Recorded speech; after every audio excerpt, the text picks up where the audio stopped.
Welcome to another episode of Gen 5 Wrestle Mods.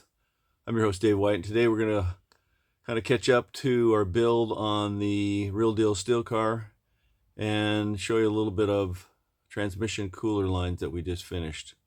This is our trusty L83 8L90 combination.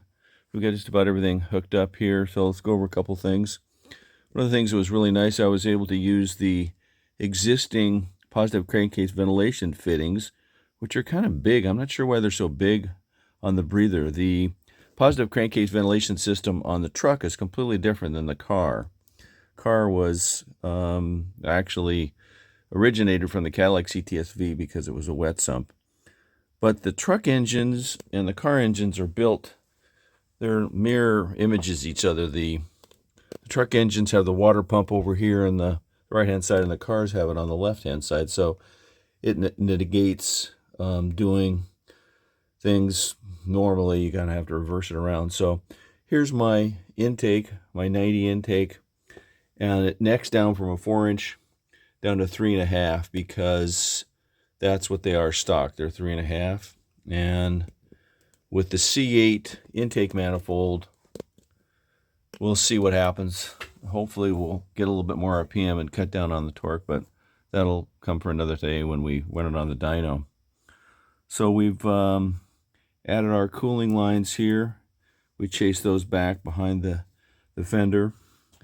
And one thing that's kind of cool about this one is that there's on the radiator, these are On Trophy. I think On Trophy's out of Chicago. I've used them for quite a few years. They're nice. They're built United States. It costs around $1,000, but there's a sacrificial anode in it, which protects the aluminum radiator. We're using the original fuel line, which is kind of nice. There's a little clip over there. The windshield wiper is Newport Engineering. I use those. They're around $300 or so. And I like these new Willwood adjustable prop valves. I usually use a 8 here, and there's plenty of room and between the engine and the 8. The vacuum line here runs right down over here and then comes up over here. Here's the other side of the positive crankcase ventilation system, which goes down through here. And then, believe it or not, this is the actual Silverado upper hose, and I just cut it in half, and then I joined it and shortened it up, so I got those angles pretty good. So we're going to go down and show you the transmission cooler lines and how we made them. Here's a quick view of the oil lines off the car and in the vise. This is the thermostatic control from the engine. It's actually upside down.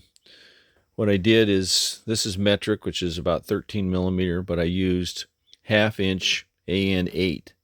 So a standard AN8 tube connection to an AN fitting to the hose. And then up in the top, I've got a 45 and a 90. And I wanted to put it together because it's kind of hard to reach in here and tighten it up. So I put it on the bench to tighten up before I install it. About 6 months ago, I did a video on the trans lines over here, which go up on the passenger side.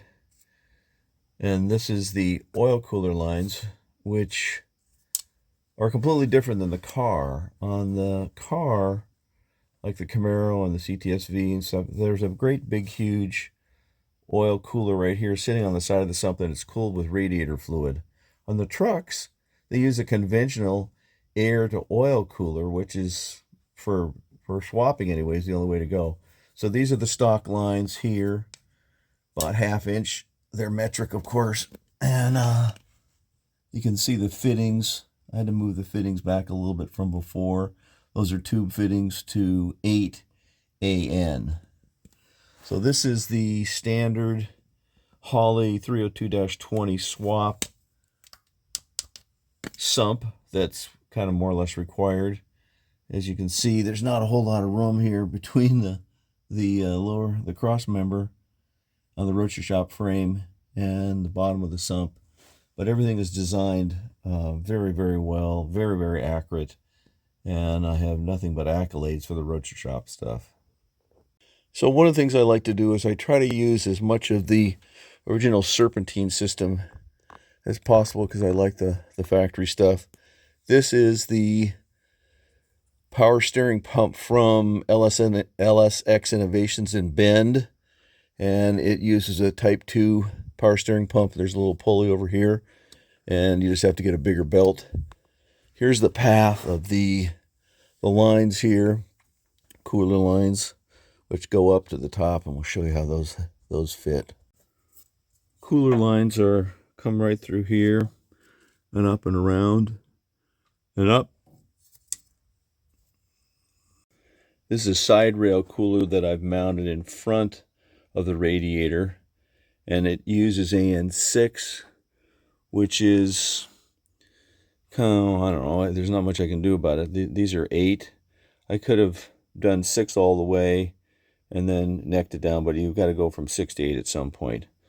So that's the oil cooler out in front of the radiator on the L83. Okay, see you next time.